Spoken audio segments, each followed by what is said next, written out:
Om Swastiastu. Kali ini saya akan membawakan materi kebebasan berorganisasi. Yang pertama, perkenalkan nama kelompok kami. Yang pertama, Gede Susilo dengan NIM 2111031092. Yang kedua, Made Dhani Arya Pradana dengan NIM 2111031031. Yang ketiga, Iputu Agus Setiawan Ardiana dengan NIM 2111031090. Dan saya sendiri, Komang Hendriana dengan NIM 2111031092. Baik, materi yang akan kami bawakan yaitu yang pertama mengenal organisasi, yang kedua organisasi di lingkungan sekolah dan masyarakat, yang ketiga kebebasan berorganisasi di sekolah dan masyarakat, yang terakhir peran serta dalam organisasi. Baik, materi selanjutnya akan dibawakan oleh Gede Susilo. Baik, untuk Kak Gede Susilo dipersilakan. Baik, di sini saya akan melanjutkan presentasi dari Komang Hendriana. Yang pertama, saya akan menjelaskan apa itu organisasi. Organisasi artinya tempat berkumpulnya orang-orang untuk melakukan berbagai kegiatan dalam rangkai mencapai tujuan. Secara umum, organisasi dapat dibedakan dari dua. Pertama, organisasi pemerintah, misalnya Departemen Pendidikan Nasional, Departemen Dalam Negeri, dan Departemen Luar Negeri. Kedua, organisasi non-pemerintah, misalnya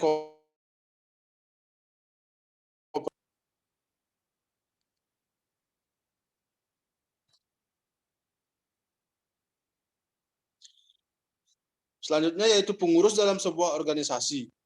Yang pertama ada ketua. Ketua adalah seorang pemimpin organisasi. Yang kedua, sekretaris. Sekretaris adalah pengurus organisasi yang diserahi pekerjaan surat menyurat. Yang ketiga, bendahara. Bendahara adalah pengurus keuangan dalam sebuah organisasi. Yang keempat, ada yang terakhir yaitu seksi-seksi.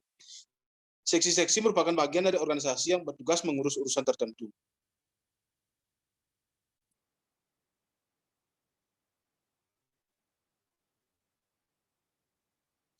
Yang kedua yaitu cara memilih pengurus organisasi.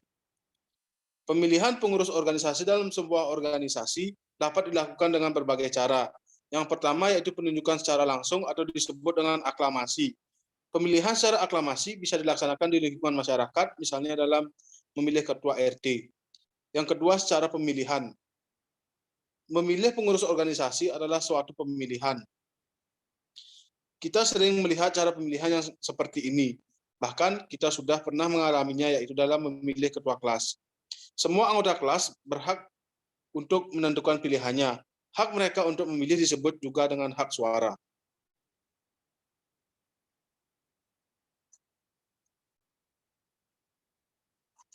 Materi selanjutnya akan dibawakan oleh Made Dhani Arya Pradana. Baik, untuk Kak Dhani dipersilakan. Baik, di sini saya akan melanjutkan materi dari Gede Susilo. Yang B, organisasi di lingkungan sekolah dan masyarakat. Yang pertama, organisasi di sekolah. Tujuan organisasi di sekolah adalah untuk mencerdaskan kehidupan bangsa. Caranya adalah dengan memberikan pendidikan dan pengajaran kepada para siswa. Di lingkungan sekolah terdapat organisasi intern sekolah seperti yang A, koperasi sekolah, B, usaha kesehatan sekolah, C, organisasi kelas, dan D, organisasi kepramukaan. Selanjutnya.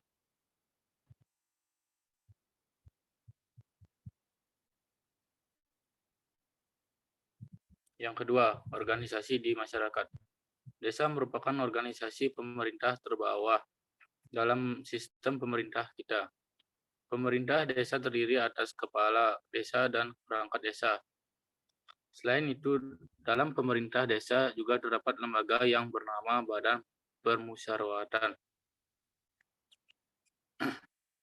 Desa BPD.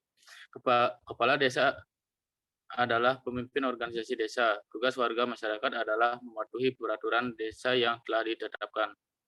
Contoh organisasi-organisasi di masyarakat misalnya yang A, rukun tetangga, B, rukun warga, C, Karang Taruna, D, pembinaan kesejahteraan keluarga, PKK, dan E, pos pelayanan terpadu, posyandu. Selanjutnya. Yang C, kebebasan berorganisasi di sekolah dan masyarakat.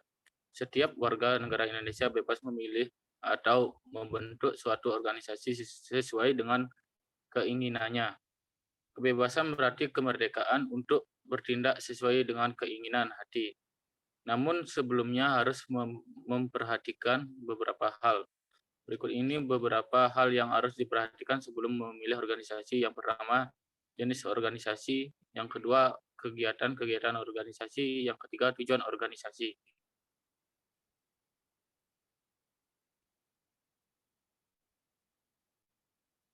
Yang pertama, kebebasan berorganisasi di sekolah. Kebebasan berorganisasi di sekolah merupakan hak setiap siswa. Guru atau teman tidak boleh memaksakan kehendaknya. Ada beberapa manfaat bila kalian mengikuti organisasi sekolah seperti yang A, kalian bisa mengembangkan potensi kepemimpinan. Yang B, kalian bisa lebih maju dalam pelajaran atau bidang tertentu. Yang C, kalian bisa belajar menjadi warga negara.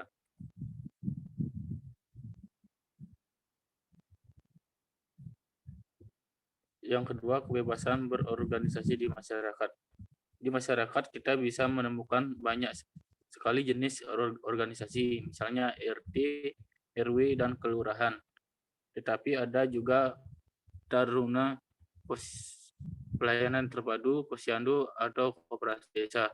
Warga masyarakat dapat berpartisipasi dalam organisasi tersebut. Warga masyarakat bebas untuk bergabung dalam organisasi tersebut.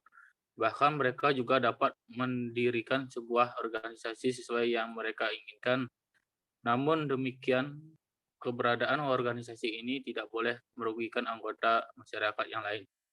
Keberadaan sebuah organisasi justru harus dapat mendorong masyarakat untuk lebih maju.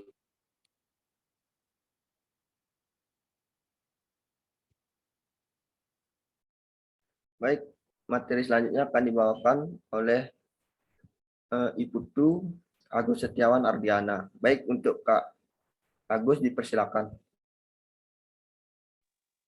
Baik, di sini saya akan melanjutkan presentasi dari Kak Dani. Yang D, peran serta dalam organisasi. Yang pertama, peran serta siswa dalam organisasi sekolah. Koperasi sekolah bertujuan meningkatkan kesejahteraan anggota. Oleh karena itu, apabila kita mau membeli peralatan sekolah, sebaiknya kita membelinya di koperasi sekolah. Dengan mengikuti sebuah organisasi dan ikut berpartisipasi secara aktif, kita akan mendapatkan banyak manfaat seperti yang pertama, melatih keberanian tampil di depan umum. Yang kedua, belajar bekerja sama dengan orang lain. Yang ketiga, belajar menghargai pendapat orang lain. Yang keempat, menjadi pandai dalam bidang-bidang tertentu. Yang kelima, belajar untuk melaksanakan tugas dengan penuh tanggung jawab. Yang keenam, menambah pengalaman. Selanjutnya.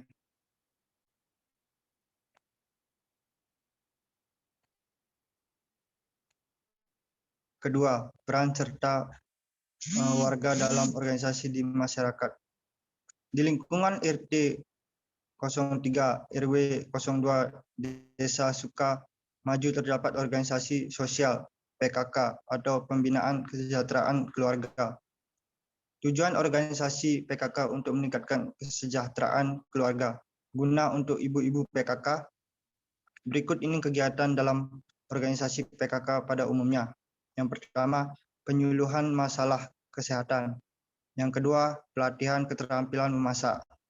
Yang ketiga, pelatihan keterampilan menjahit. Yang keempat, membuat kerajinan tangan. Baik, di sini saya melanjutkan ke moderator. Baik, itu saja yang dapat kami sampaikan. Jika ada salah kata atau kurang berkenan di hati, mohon dimaafkan. Kami tutup dengan mengaturkan para Santi. Santi Om.